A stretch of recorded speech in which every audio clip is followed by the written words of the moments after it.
Sportscast here, your host Brian going solo today. Welcome in, guys. Um, I want to apologize. I did not get an episode out yesterday, but that's just all right. Sometimes I didn't feel really up to it last night, and we had some plans as a family, and we were able to sit down and watch Hocus Pocus 2 and have a little movie night with the family. And I just wasn't feeling it, so I'd rather jump on here when I'm feeling it and can give you a better product than just coming on here and being exhausted and sounding monotone and all that jazz. So I'm throwing an episode out today. I do apologize, but we're going to discuss obviously the elephant in the room, the Tua Tagovailoa, how you say his last name. I butcher his last name all the time. Talk about the Tua situation and what's going on in Miami.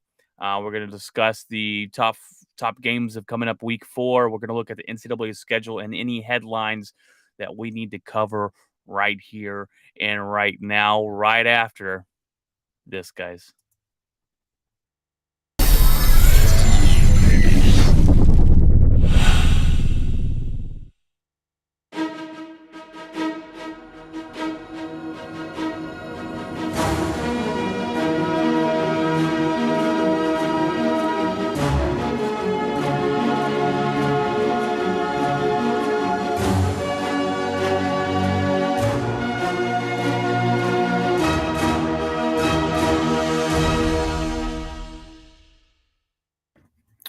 All right, guys, welcome in, and I hope you guys have had a fantastic week. We're headed. This is Saturday. We're in the weekend. It is time to do the things that we know we need to do around the house. I got to mow the lawn later. I've been in a cooking mood lately, and I tried some hot pretzels earlier. They did not turn out very well. Won't make those again. I'm gonna cook some Rice Krispies later on. Just I get in a cooking mood. I want to try different things and try things I've never done before or made before. So, it's always a good time around the house when that happens and we get some good food. But I want to jump on here and talk about different things. We're going to talk about the Tua situation. This is episode 157, and I called it the Tua Edition. We're going to talk about that as our main subject. We'll give you the top games of week 4 and some NCAA. But I hope you guys are having had a fantastic week and are able to enjoy yourself this weekend. So, as we all know, Tua played against the Bills last week and went out with a head. Well, this is where it gets iffy. Went out with an injury after smacking his head on the turf. He got up woozy, fell over a couple times. They pulled him off right before halftime. And Tua came out in the second half. We all were surprised. We thought it was a concussion, clearly a concussion, clearly a head injury.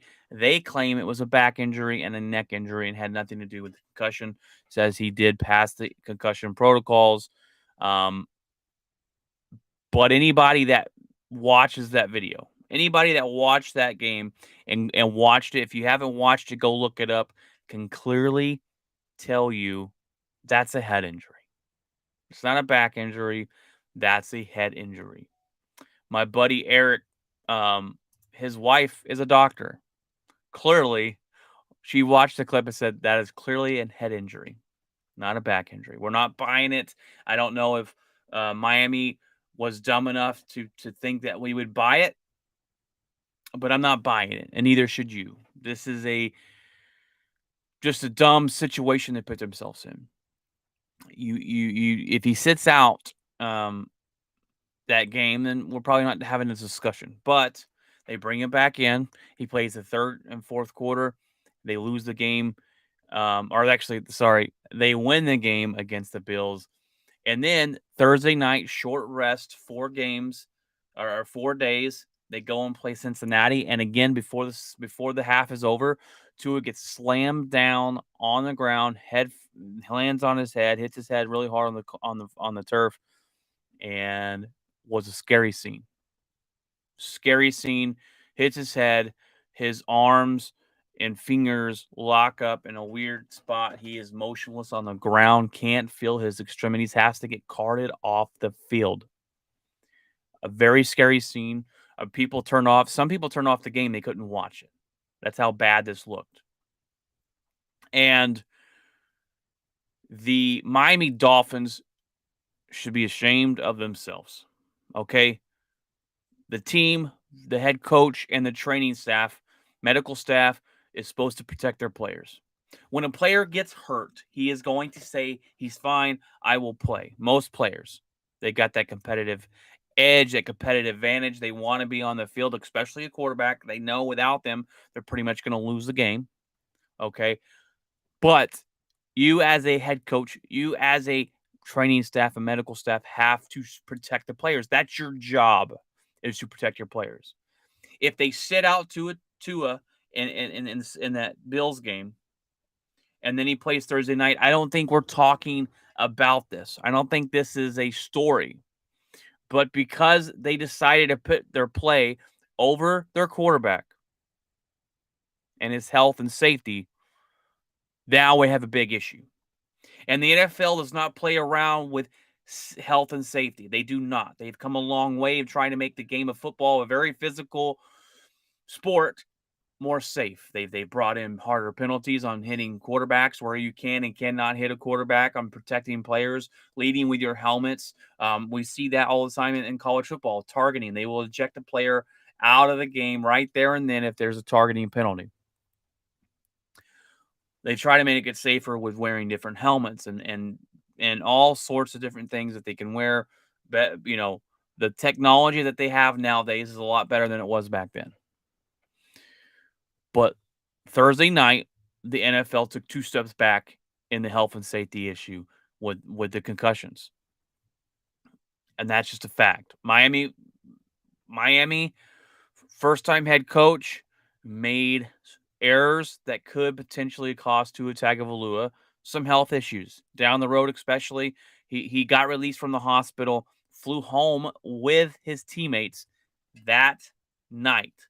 But what a terrible look it is for this organization with a brand new head coach, to not pull this guy aside and say, it's just not worth it. We will find a different way to play until you're healthy 100%. I don't care if the player's upset. I don't care if the player's pissed off. There was rumors that Tua Tagovailoa was mad when they were talking about about a concussion. He said, it's not a concussion. It's my back and neck. And when he went off the field, the head coach thought concussion, but the medical staff said it's not a concussion, it's back and neck, and they sent him back out there.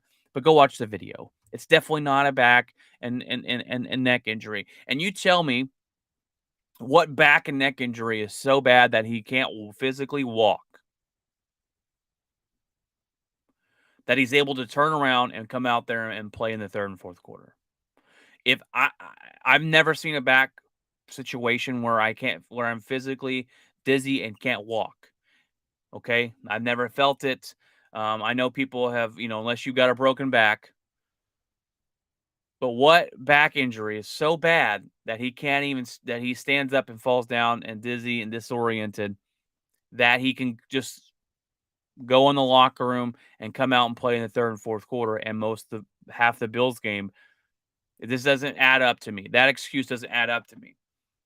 If the NFL is investigating the Miami Dolphins for that game, and if they find out that they took shortcuts and broke the safety protocol, especially with head injuries and concussions, there will be a hefty fine. There will be loss of draft picks. They might ask to be. Miami might need to fire somebody. Okay, that's how serious this is, and what a bad look it was for the NFL and for the Miami Dolphins to put your player safety of the pit winning above your player safety is absolutely asinine and must never happen in the NFL. And it happened in Miami, and they're going to pay for it because I guarantee the NFL will come out and find something. Miami says they tested him for having a concussion every day this week. They say he was fine. Now, they just test the symptoms, right? They just test the symptoms. It's not an actual test where it's just do you have the symptoms of a concussion? And they take that very serious in the NFL, and Miami medical staff missed it. And I don't know if do we blame the head coach here? if I'm a head coach, he goes off the field, I got more things to worry about. I'm worried about my team. I'm worried about this. I'm worried about that. That is the medical job's duty to make sure he's okay. And if they say, hey, coach, he's cleared to go back in, we're good to go, is it really the head coach's fault?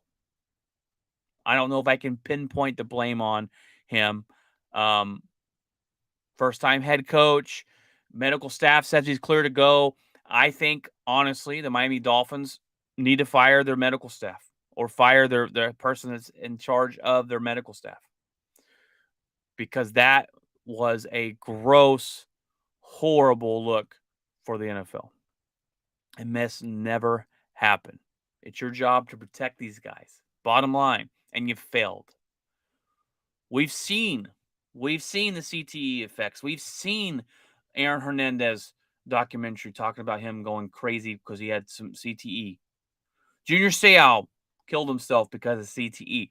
CTE is a very serious thing. And Tua Tagovailoa had him back-to-back head injuries in a 4-day span is not very good. Obviously. Stating the obvious. But if this later on down the road, we start seeing some effects of that from Tua, you just got to wonder the mishap and not handling it the way Miami should have could have caused it, most definitely.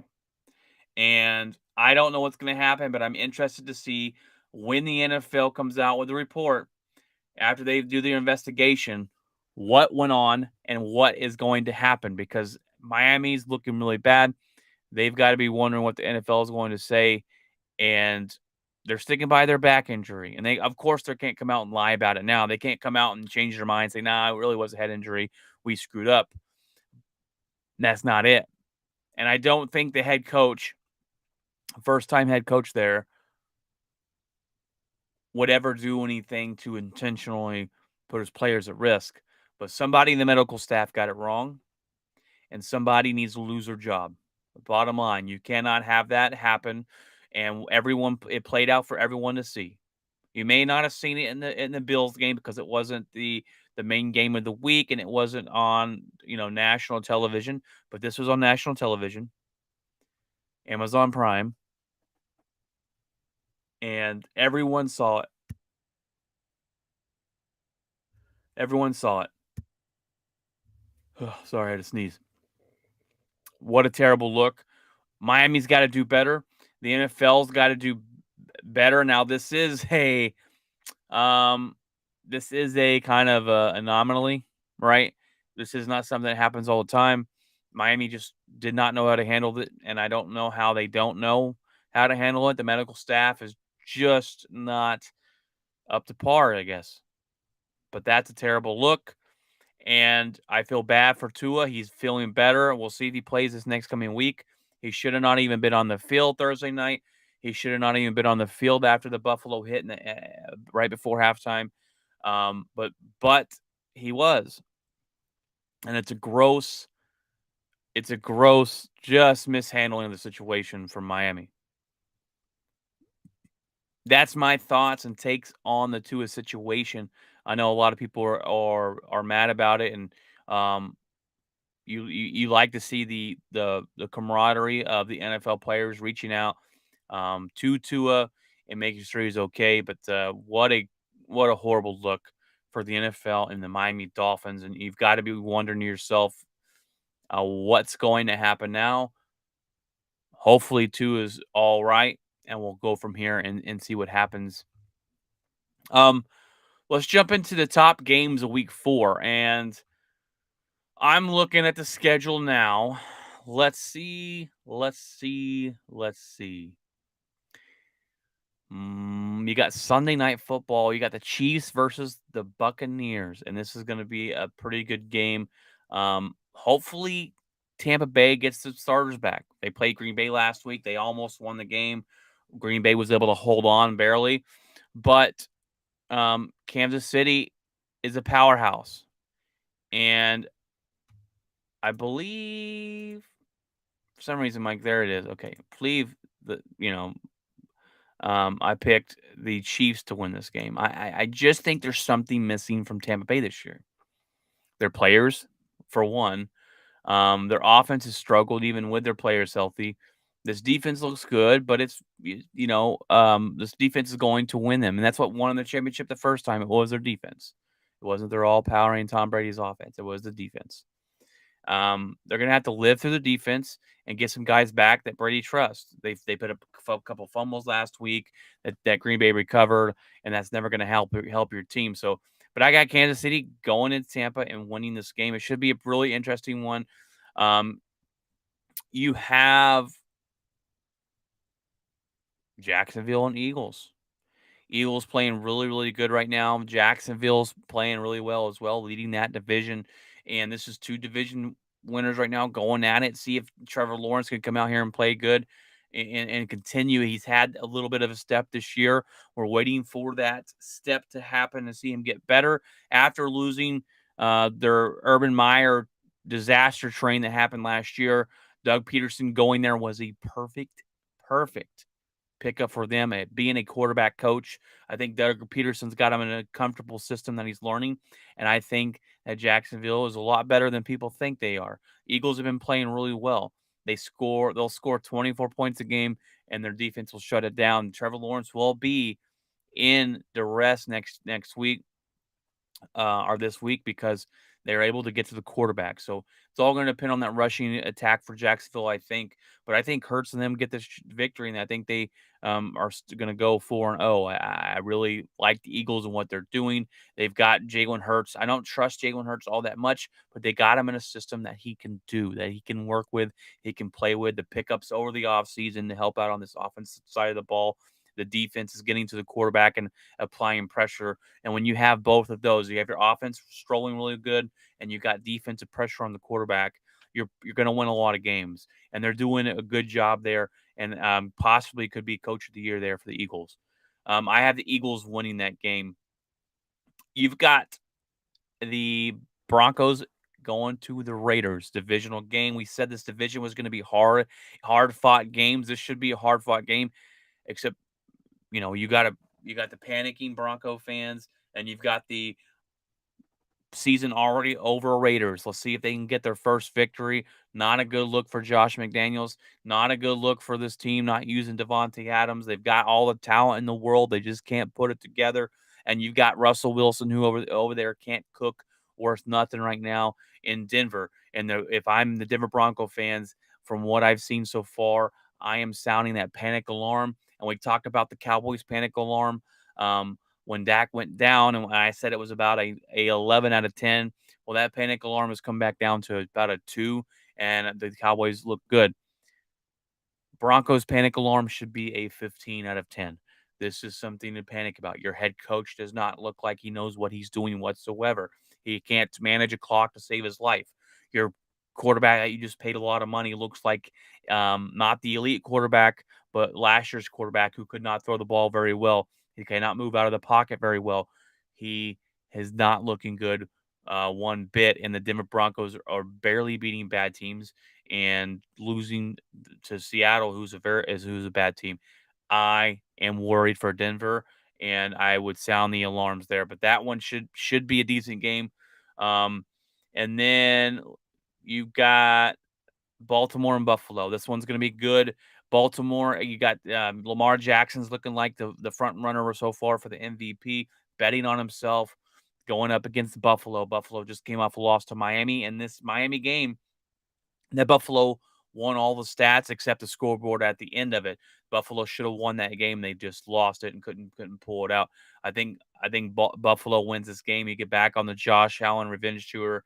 I just don't think that Baltimore's offense is going to be able to keep up with the firepower that Buffalo has. So Baltimore's defense is pretty good. I just think Buffalo's on a different level this season. So those are my top games of the week. I don't think I missed any other ones. Let's see if we have any headlines here for you. See if we have any headlines of the week. Michael Gallup is supposed to make his return this week. That's good for the Dallas Cowboys to get the offensive weapons back, and their tight end is expected to play as well. So that's good for the Dallas Cowboys. Mac Jones is ruled out against the Packers. That's good news for me, as being a Packers fan, obviously, Brian Hoyer will start. Tua Tagovailoa undergoing test in Miami. No timetable for Dolphins quarterback return to the field. That's good news. And we have Wilson making his first appearance of the season. So with the Jets this week, that ought to be interesting to see. Looking to hope that he can make a different step up this season. And Miles Garrett, questionable after Sunday after his car crash. And I can't feel too bad for him because he got violated. He got a violation ticket for um, being reckless, driving reckless. If you go look at his history, he's got like 6 tickets, I believe, of driving over 100 plus miles per hour.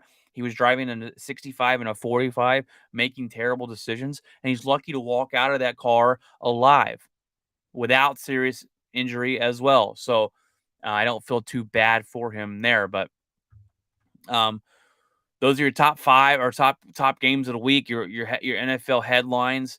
Let's look over to the college football. Let's look at their schedule today. We've got some interesting games. We do have a tailgate today. I won't be able to go to it. Oklahoma playing TCU. I think Oklahoma gets that victory. TCU looks decent this year, but I just don't think that they are able to pull this one out. Oklahoma's 18th ranked. We'll see. It might be a pretty good game. It starts here at I think 11 a.m. So we'll see there.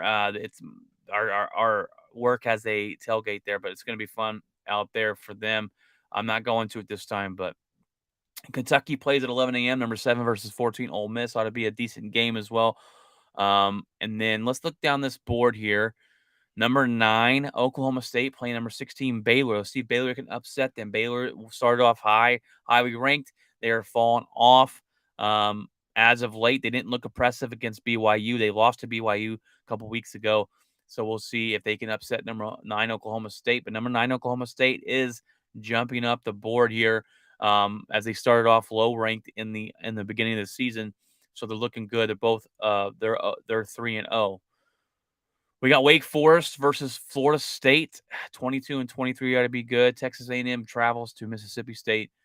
They should win that one easily. You got Clemson tonight playing number 5, playing North Carolina State at number 10. Ought to be a good game. Clemson will win that one more than likely, and we'll go from there.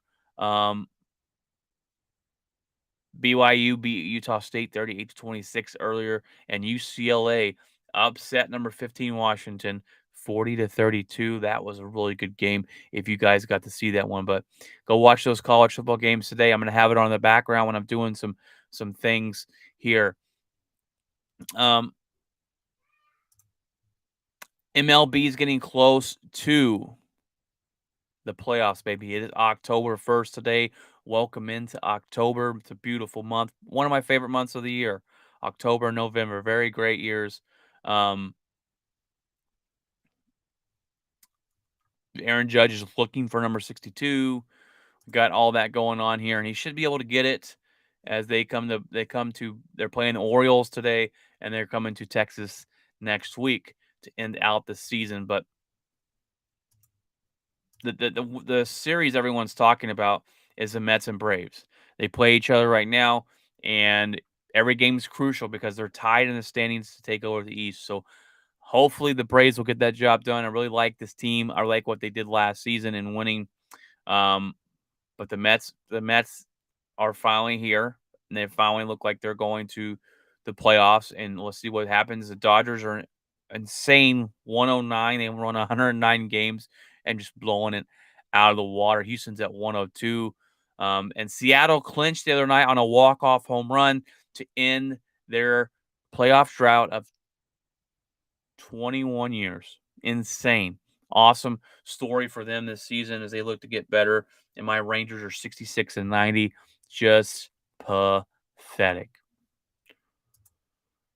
I think that's going to be it. I really didn't make a rundown for the show. It kind of writes itself at this point because of the football season and everything else that's in.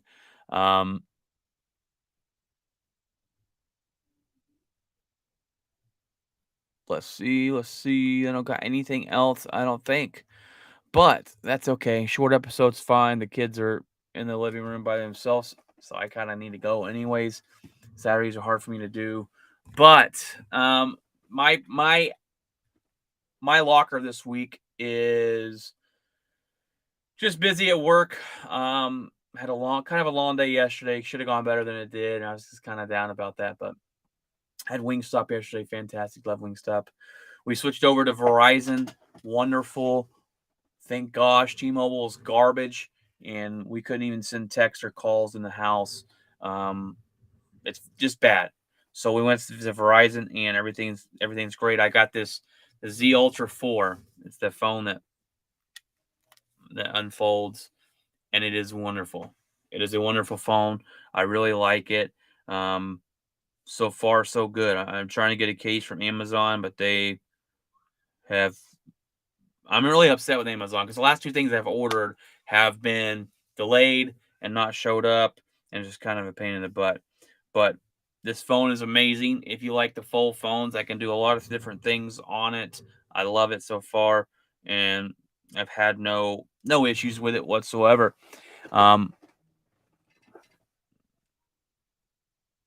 But it's a fantastic phone. We just switched over to Verizon, like I said, and we have a date night tonight. Yes, date night is on tonight. I am excited. We haven't gone on a date in about 3 months, so it's well overdue. Very important, guys, to date your wife. I could give you plenty of marriage advice. I could do a podcast on just life advice, and I need to do that, and I need to be better at podcast or TikToking as well. But marital advice I could give you if you need some, just let me know. I'm not saying I'm great at it, but I have a pretty good relationship with my wife. We're going on a date tonight. I'm gonna take her out to VB's Burger Shack. I tried it a while back. It's really, really good off Western Center and Beach Street there in Fort Worth, Texas. And then we're gonna go see the scary movie Smile. We really, get into the Halloween October mood, I guess. So we're gonna go see that. We watched Hocus Pocus 2 last night with the kiddos. It was okay. The first one's always better, in most things that are remakes or second ones are made. And um it is okay. It wasn't bad. The storyline was pretty good. It's not bad. Not terrible. If you like the first one, go watch it. I think it's a good second one. Um the first one's really good and funny, but um let's see. Oh, I'm getting into audiobooks. I'm not a guy that can read a book and um bring it up in my head and make the imagery and make it come alive. I'm not that. I just can't do that. I'd rather watch a movie than read a book. So I've been doing audiobooks, and I'm better at listening to things and paying attention better that way. When I read, if I'm reading my scriptures or whatever, I'll play it and have it audio going. So, but I just understand it better that way as well. But I'm listening to Green Lights by Matthew McConaughey, and it's pretty interesting. Listen right now to that, and it's just kind of about his life, and he's lived a pretty interesting life. But right now, he's going through his becoming an actor part of it, and it's pretty interesting. Um, I think that's all I got for you guys. That's all I got. A shorter episode on a Saturday. I got a lot of things to go do. I got to go mow the lawn now and get it taken care of. Um, check out my new I bought a Ryobi electrical lawnmower and weed eater. Check that out and see how that goes. The first time using that. So, guys, I hope you have a fantastic weekend. I promise to be on TikTok more with some more stuff and more content coming out. We thank you for all the viewers that listen and watching the show. Grateful for you guys and continue to do so. Please share it around if you'd like. We're on every podcast platform, social media platform, and we stream live to YouTube and Facebook and Twitter. God bless you guys, and remember to keep it outspoken.